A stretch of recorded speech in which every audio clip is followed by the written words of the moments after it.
There's something I wish more survivors of narcissistic abuse understood. That it's fucking hard. And I think that needs to be said because so many people leave these relationships and then judge themselves for how hard recovery feels. They think once it's over, they should feel better. They think that they should be able to move on. And when that doesn't happen, they start wondering what's wrong with them. I've worked with women recovering from narcissistic abuse for years. I've also done this work myself. And what I know is that recovery is hard.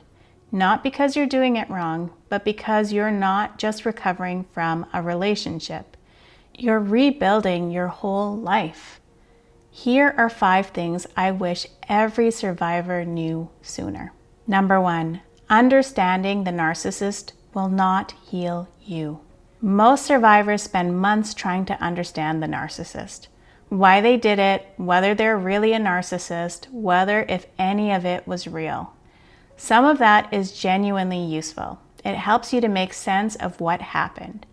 But there's a point where it stops being understanding and starts becoming avoidance. Here's why that happens. The research feels productive. It feels like progress. But if you're still doing it 6 months, a year, 2 years later, it's not because there's more to learn.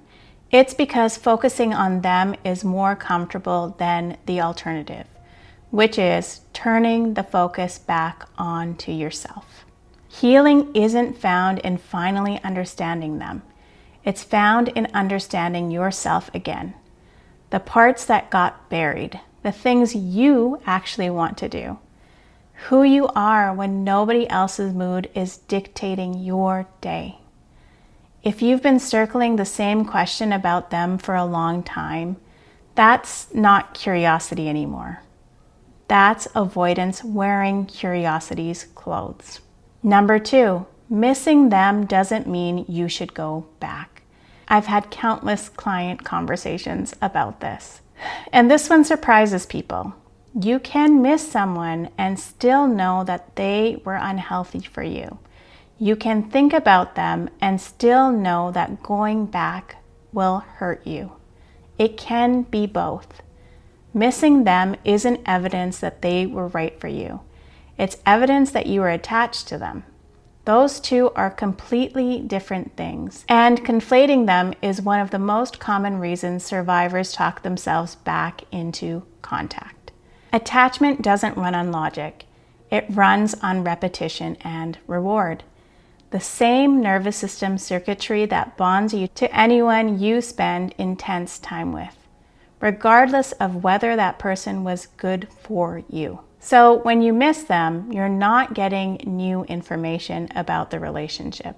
You're feeling the old wiring.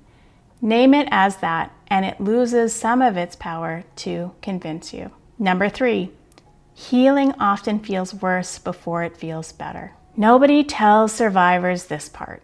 When your nervous system finally starts to relax, the emotions you didn't have room to feel during the relationship come back online. The grief, anger, and sadness you didn't know that was still sitting there.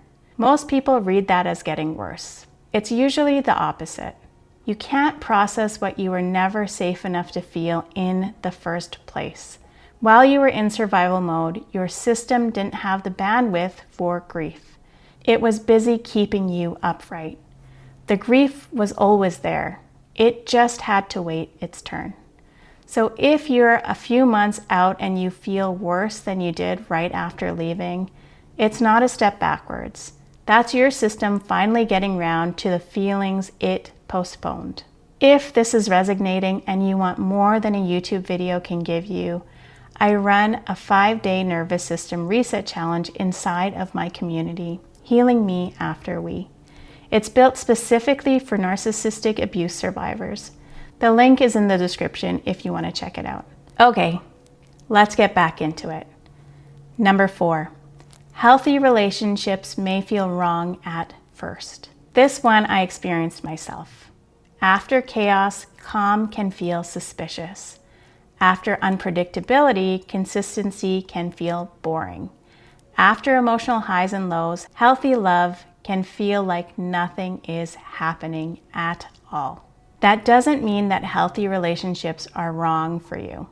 It means that your nervous system got wired to read intensity as connection. Because in the relationship you left, that's what connection looked like.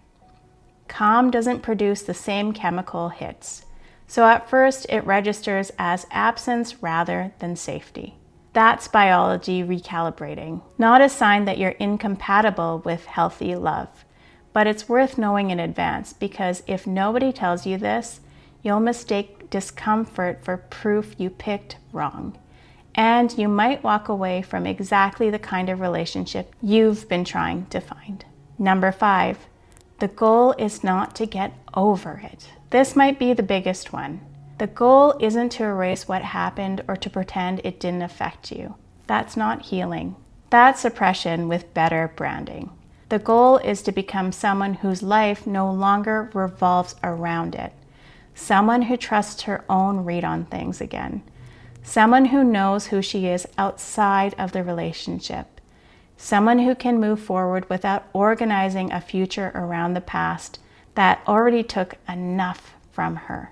That's a different bar than get over it. It's also a more honest one, because what happened to you doesn't disappear. It becomes something you carry differently. If there's one thing I want you to take from this, struggling doesn't mean that you're failing. Most of what you're feeling right now makes complete sense once you understand what it's actually doing.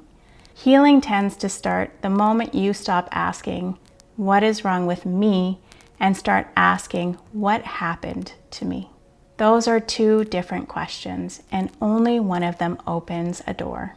If you're ready to take the steps for healing and want ongoing support with people who get it, my school community, Healing Me After We, is open, which is linked below. If you'd like more information about narcissistic abuse recovery, you can watch this video up here.